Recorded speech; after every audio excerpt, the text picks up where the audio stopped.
This is Daily Blast Live. We're talking about what you're talking about. Get real. No. Y'all, Just this is stop. a sham. It's finally here. Drum roll. Welcome to DBL. I'm Erica in for Jeff. Now, the Golden Globe nominations are out. No surprise here. Barbie leads the pack with 9 nominations, including Margot Robbie for Best Actress. Ryan Gosling is up for Best Supporting Actor, and Greta Gerwig for Best Director. Oppenheimer was close behind with 8 nominations, including 1 for star Cillian Murphy. Killers of the Flower Moon picked up 7 nominations, including ones for stars Leonardo DiCaprio and Robert De Niro. And a big surprise, Taylor Swift's Eras Tour movie was nominated for a Golden Globe in a new category honoring box office achievement. A big snub, Oprah's The Color Purple wasn't nominated for Best Musical or Comedy. Harrison Ford, who starred in TV shows 1923 and Shrinking, and in the latest Indiana Jones movie, was also left off the list. Viola Davis was also snubbed from her starring role in the movie Air, and actor Nicholas Braun, who starred as Cousin Greg on Succession, was the only main actor from that series not to get nominated. That is just so Cousin Greg, isn't it? Yeah. That led to some audible really boos in the room. Yeah. Cousin Greg doesn't get anything. Yeah. Well, what do y'all think about who got nominated, who didn't? Well, I just want to ask ahead of time, and I mean, it's great for talk shows, but are snubs part of it? Absolutely. It does seem like it's part of the process. There's always going to be someone who feels like they've been left out, but some of these I categorically cannot stand by, like Oprah, The Color Purple. That to me, Viola Davis, we're talking about some of the greatest performers of our time. Right. I can understand Harrison Ford didn't like 1923.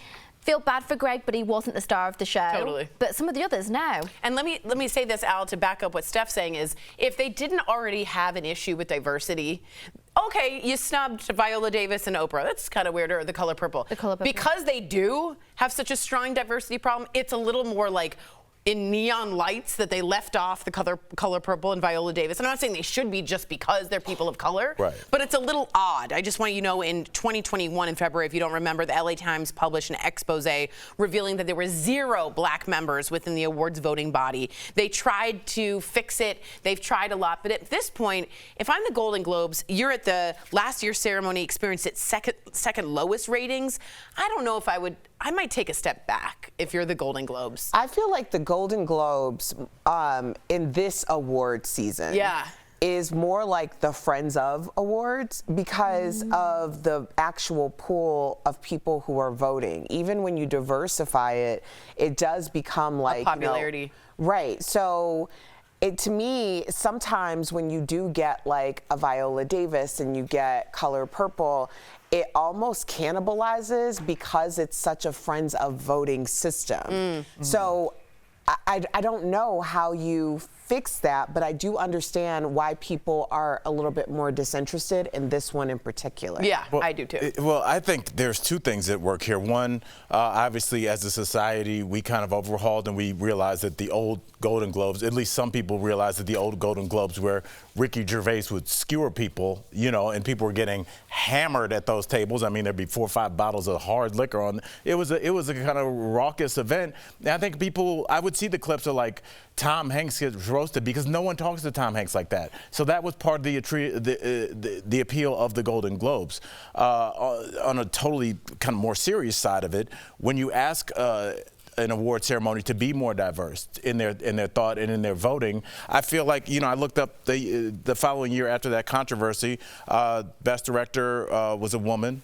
Best Picture was Encanto.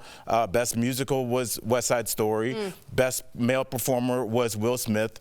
Best Supporting Actor was the older Asian gentleman from Squid Game. So it does seem like they made some steps, and those don't seem like choices that they were just like, oh, this guy. No, those are fabulous choices. They were choices. well earned and deserved. So, who was the older Asian? I didn't get he was the guy from Squid Game. I didn't watch Squid Game. But it does seem like they tried. And so I'm always about incentivizing people. If somebody's like, hey, can you guys fix this? And they try, then let's support that. But you always talk about a stank And there's just a little bit of a stank on the Golden Globes. Let me also say they can't even get a host. So Chris Rock was asked, he said no. Ali Wong, no. The Smartless guys, Will Arnett, Sean Hayes, Jason Bateman, all said no. So until the stank comes off, and I don't know if that's just in the zeitgeist, it's just not a good Can we blame look. Chris Rock for never wanting to grace an awards show stage again? I do not blame him. We'll be talking about that later. But yeah, last year, my boy Gerard Carmichael, who I knew when he was a young comic, he's got his own style. He kind of sits on the stage and he meanders. Yeah. You know. And he brought up the issues. Right. And so, again, Steph, is that what people want to see when they're tuning into an award show, to relax and see fashion and see fame and glitz and opulence? Do they want to be like, do they want to hear that? Maybe I think they you don't. need a mix of both to make it work and to appease all audiences, which is never going to happen. It's always going to be incredibly difficult. Yeah. Well, speaking of award shows, can you believe it's been nearly 2 years since the slap at the Oscars? The what? I really can't. I really can't believe it's been almost 2 years. Yeah. Now, Jada Pinkett Smith is revealing that the moment Will Smith slapped Chris Rock changed their relationship for the better. In an interview with You magazine, Jada called the incident the holy slap because so many positive things came from it. She said even though she and Will had been separated for 7 years at that point, after the slap, she realized that she will never leave him. She added, quote, "Who knows where our relationship would be if that hadn't happened." Al Jackson, yeah. I feel like you have a lot to say about this. I cannot believe that she said that. That two A-list celebrities that forever altered their career, forever debased and embarrassed themselves, and committed a physical act of violence upon one another on the international stage was good for her marriage. The amount of narcissism it takes to make that statement is almost so much that it would cause one to implode in on themselves. I agree with Not you. an explosion outwards, Inward. an implosion, like when a star goes away in the galaxy. It's supernova. I cannot believe how hurtful that statement is to think about. You would see a situation like that, and I still feel so sad because as a comic, I know how many gigs Chris Rock did to get to that point. For Will Smith to be a A-list famous actor, an A-list famous sitcom actor, an international movie box office star, right. and a singer. Right. I forgot. Right. You know, and now he's a laughing stock where people are making fun of him being embarrassed in his own home. And to see it all fall apart, two men that have really tried hard to be beacons in their respective fields, to have her boil it down to how it's been really great for her was staggering. So I know that you feel very strongly about this, Yeah. and I understand every reason why. I'm just hearkening back to a conversation that we had towards the beginning of this, when I remember you saying, like, their careers are forever changed, and that between Will Smith and Jada Pinkett Smith, and, you know, they've essentially, like, exploded, right? But my point then and my point now is, I don't think that it has changed for them. The only people that are as powerful as, let's just say, the Kardashians in Hollywood are the Smiths, which is the reason why when the whole Jordan Woods thing happened, where she was accused of being overly friendly with Khloe's boyfriend and yada, yada, whatever, and everyone was like, that girl will never be seen or heard from again. She had the most epic comeback because she had the Smiths in her corner. So when you're talking about the way that we value things in society, they don't value it the same. The Kardashians don't have to value it the same because they live by a different code. So what we think, which is important to us, isn't necessarily their realities. I'm not saying what she said is correct, and I can't stand behind anybody getting up and physically assaulting someone. But what I'm saying is the way that we qualify and quantify power, success, wealth, and fame, we don't even understand that. And I think that comment is a byproduct of that. Oh, okay. I'm just presenting the other side because I appreciate that. We've been having this conversation. I appreciate it. Yeah. Leave it at that. But We'll be right back.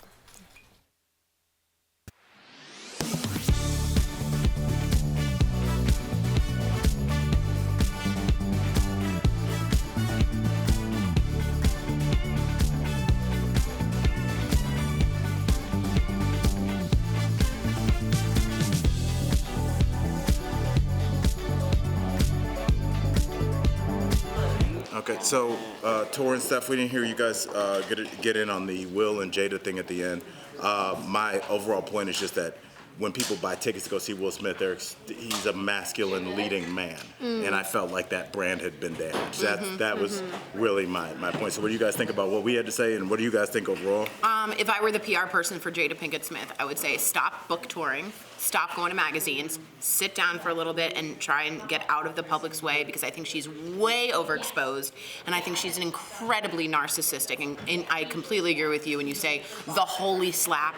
To call it something almost from the Bible, I don't think Chris Rock felt it was holy, and I think she has books to sell, and I think he has movies to sell and tickets to sell, and I think it's all going down and down and down every time she opens her mouth. How humiliating. I just don't understand I don't care what led to it, but just you're so vulnerable as a stand-up. We've done stories where people have thrown stuff at comics or even just yelled, but you don't have a band up there. You don't have a DJ. You have nobody. You don't have a pyrotechnics. It's just you bearing your soul, trying to entertain a couple hundred people, and for somebody to come and just slap, not even a punch would have been better, I think. The slap was very emasculating. Yeah. What did you think when you saw it? I remember like that night. I remember my phone ringing off the hook. I sat in a dog bed in the dark because I was so uncomfortable. Right. What'd you think? I just think the whole thing and how it's unraveled has been so incredibly shocking, and to justify it in any manner is just horrendous to me.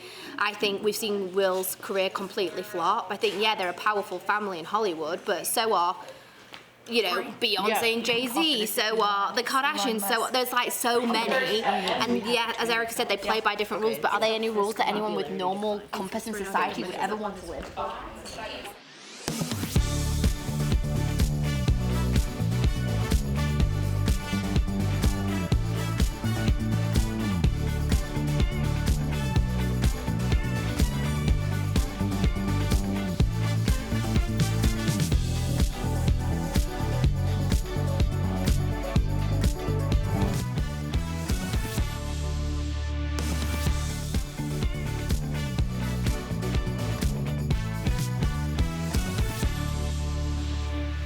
Welcome back to DBL. Taylor Swift once again caused a frenzy when she attended yet another football game.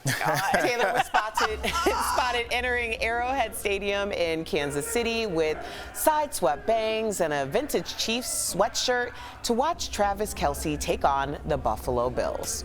Well, unfortunately, things didn't go well for the Chiefs, and they were trailing the Bills for most of the game. Cameras caught Taylor looking a little glum? Yes. She didn't look happy in the suite. After the Chiefs lost, Taylor and Travis were spotted leaving the stadium, and some said he looked a little sad. Yeah. And announcer Tony Romo may have jumped the gun when he called out Taylor during the game. Watch. By most people, as you see Kelce's wife, Taylor Swift, in the audience, or I'm sorry, girlfriend. Not yet. What? Tony Romo is just so happy that his turn was over because the way he was dragged over Jessica Simpson was one for the record books. That's so He's true. Like, get in on this. Yes. It's called payback. Exactly. So do we think that Taylor and Travis are completely overexposed at this point? No, I think they're, what do I say? The pendulum swings. Were they too overexposed? Yes. Are we now dribbling back and taking it slowly? Yes. Will we not be doing this on every show, every time? Yes. I think everything's taking its time, and I think things will slow down. But I think they like publicity, and so I think that's the third part of their relationship. Joe Alwyn famously didn't like it, and so she appreciates that. I also wanted to get to this. Elon Musk posted a warning to Taylor Swift, if y'all didn't know, about impeding popularity decline because they were both Time Person of the Year. So Elon saw a popularity decline, and he's telling Taylor she should expect that too. I just don't think should she expect that? I don't think that's going to happen anytime soon, to be honest. I would be more worried, obviously, if I was Travis Kelce, if this went pear-shaped, which I really hope it doesn't, because it's lovely to see. It looks so far so good. I know, Al, that it riles you to death, like seeing it and hearing it and us talking about it, but I love it. I love their love. I think it's pure, it's fun, it's bringing so much happiness and a lot of revenue to a lot of people.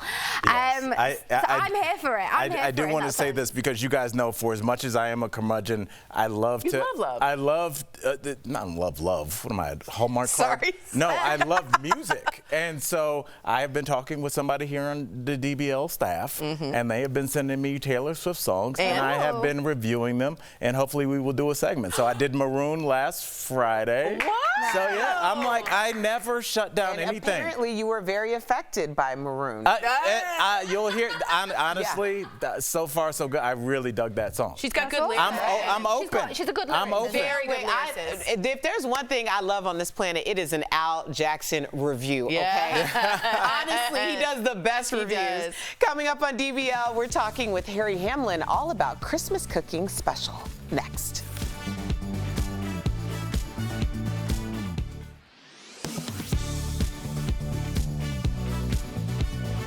When you think of Santa Claus, this is probably what you have in mind. An iconic image of an older, portly man with a white beard wearing a red suit. For nearly a century, Santa has also been tied to Coca-Cola's holiday advertising. And some people claim the image of Santa started as a marketing ploy to sell soda. So, let's verify. Did Coca-Cola invent the modern image of Santa? Our sources are the Metropolitan Museum of Art and Coca-Cola. The first Coke ad featuring Santa was in the 1920s. It took more than a decade for the soda company to fine-tune the campaign that remains ingrained in our minds. But the company admits it did not invent the Santa Claus we know today. The credit actually goes to artist Tom Nast, who drew this cartoon in Harper's Weekly during the Civil War, showing Santa arriving at a Union Army camp by sleigh to distribute gifts to soldiers. The Met explains Nast was born in Germany and based his depiction of Santa on European folk images of St. Nicholas that have existed for centuries. In 1881, Nast created this image of merry old Santa Claus, which, along with the 1822 poem "'Twas the Night Before Christmas," helped lay the groundwork for Coke's artist. So, it's false that Coca-Cola invented the modern image of Santa. They merely popularized it in their annual holiday ad campaign. With your Verify, I'm Brandon Lewis.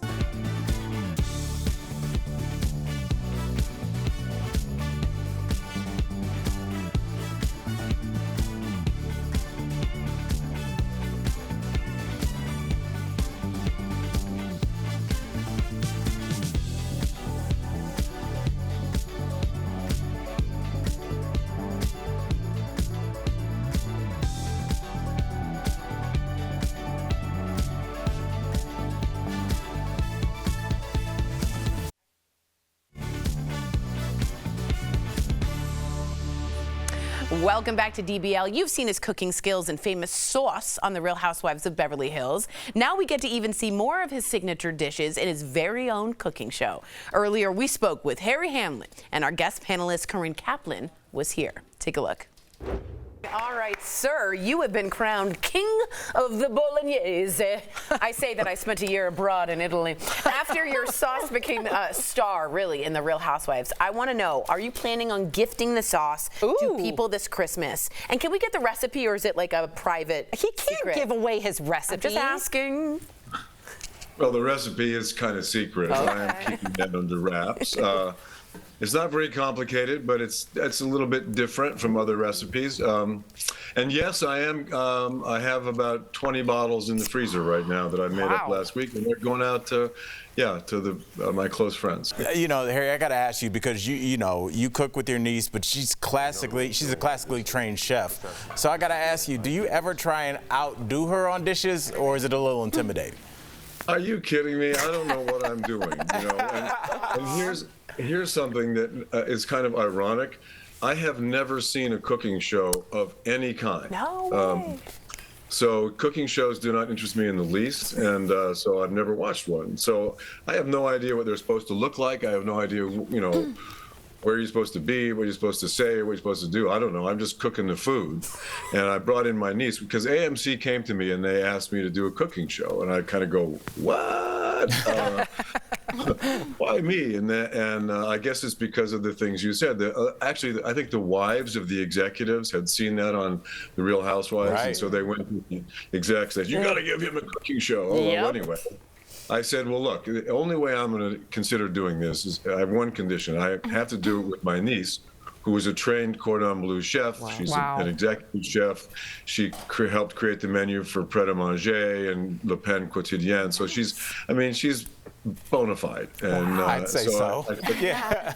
If she's my wing person, I'll do it. And it was kind of Abbott and Costello in the kitchen. Nice. Harry, my love, you've had some pretty amazing guests on your show, from hosting a dinner for your wife, Lisa, to Kenny G. Yes. So tell us, what are your tips on being the ultimate dinner party host? If I had those tips, I'd be probably a very wealthy man. I like to do simple stuff. I don't like to do anything too complicated. I like to have the food taste really good, like it all to come out warm at the same time. There's a lot of things that go into throwing a dinner party for 4 to 6 people, which is kind of what this show is all about. You can make a real mess of everything, or you can come out, and be smooth, and you can spend a lot of time with your guests and not have to be running back and forth into the kitchen. And that's kind of what we're trying to present here. It's pretty simple. I like that. That's a great note. Yeah, I agree. Speaking of making a mess of things, when you're preparing large meals, do you like all hands on deck, like everybody in your business in the kitchen, or do you kick people out and like to handle it on your own? I kick them out. So I'm definitely, I can't really delegate that well. With Renee in the kitchen this time, she was mainly delegating to me. But, and I was learning a lot from her. I mean, who knew? I didn't know how to chop something. I didn't know how to, there I am trying to peel an onion. Look at her. Do that, Come on, I mean, look at that. I'm making a mess of that. So. You were her Sue in a way. I like her judgment face. It's good. Okay, so LA Law is on Hulu now, but I hear you've never watched it until now. Why haven't you seen it, and what do you think of the series after watching some of it? Okay, it's freaking incredible. I mean, I didn't watch it at the time because my wife happened to be on another show on another network at exactly the same time throughout my 5-year run on the show. Wow. So it was like we didn't have a VCR, and we would have had to have 2 VCRs, and they were just kind of getting started, and then I didn't know how to work them anyway. So we just went out to dinner on Thursday night, and so I never saw the show. So I'm up to episode 14 now, and it is, I mean, I am blown away by this. And it's actually very contemporary. Like in the first episode, there's a whole story about a trans person working in the office. Wow. This is 1986. Right. Wow, yeah. Thank you for joining us. DBL Nation, be sure to watch In the Kitchen with Harry Hamlin, a holiday special on AMC Plus and IFC December 13th. Thank you again, Harry. Great to see you. We'll be right back. Appreciate you. Bye, Harry. Bye, Harry. January 1st is National Hangover Day. People across social media are sharing their tips and tricks to combat the effects of alcohol for those who may have drank a little bit too much. But like this tweet suggests, people claim that there's one cause of bad hangovers that we can't control: getting older. But is that true? Let's verify. We went to these sources for an answer. The liver is the main detoxifier in the body, and liver enzymes help us break down alcohol. Emmanuel Amenki, who studies internal medicine at UCLA Medical Center, says the older we get, the less efficient enzyme production is. So it takes longer for our bodies to sort through the effects of heavy drinking in comparison to when we were younger. So if a 25-year-old person and a 55-year-old person were to drink 3 margaritas with the same alcohol content at the same place, who would feel the sting more?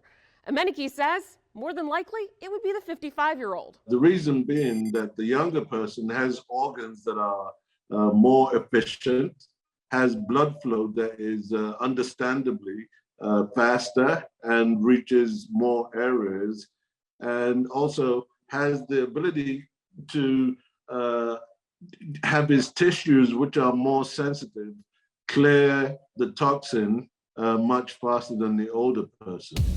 But according to Jesus Chavarria, a researcher at the Center for Addiction and Mental Health in Toronto, there is no one-size-fits-all explanation to understanding hangovers. We know that one of the biggest predictors of hangover isn't even the level of intoxication you are. It's the level of subjective intoxication. What some research has found is that no matter how much you drink, if you drink more than your usual amount, your likelihood of experiencing a hangover and the severity of it goes up. He says studies on the impact and direct causes of hangovers are still developing and more research is needed to draw conclusions. Melissa Majumdar, a registered dietitian and nutritionist based out of Atlanta, agrees that there are more factors at play than just age and liver metabolism, like proper sleep. Studies from Harvard University and the Mayo Clinic say dehydration also plays a big role. So we can verify the claim that hangovers get worse with age, well, it needs context. Age definitely plays a factor, but there are multiple reasons why people can feel hungover. With your Verify, I'm Ariane Till. To receive daily fast facts to your phone, text Verify to 202-410-8808. And to sign up for our newsletter, visit verifythis.com/email. When you have an alcoholic drink, you've likely also felt warmer. So there's a belief that drinking booze can help you stay warmer outdoors on a cold night. But is that really the case? Let's verify. Our sources are the California Department of Alcoholic Beverage Control, the Banyan Treatment Centers, the National Gallery of Art, and Dr. Harriet Davis with Novant Health. Alcohol doesn't actually increase your body temperature. Instead, it makes your heart rate increase and your blood vessels dilate or widen, tricking your body into thinking it's overheating. The process moves heat away from your core and to your skin to cool you down. Davis says this means if you're outside in cold weather, then drinking alcohol could increase your risk of hypothermia. So, no, drinking alcohol does not help you stay warmer. It actually cools you down.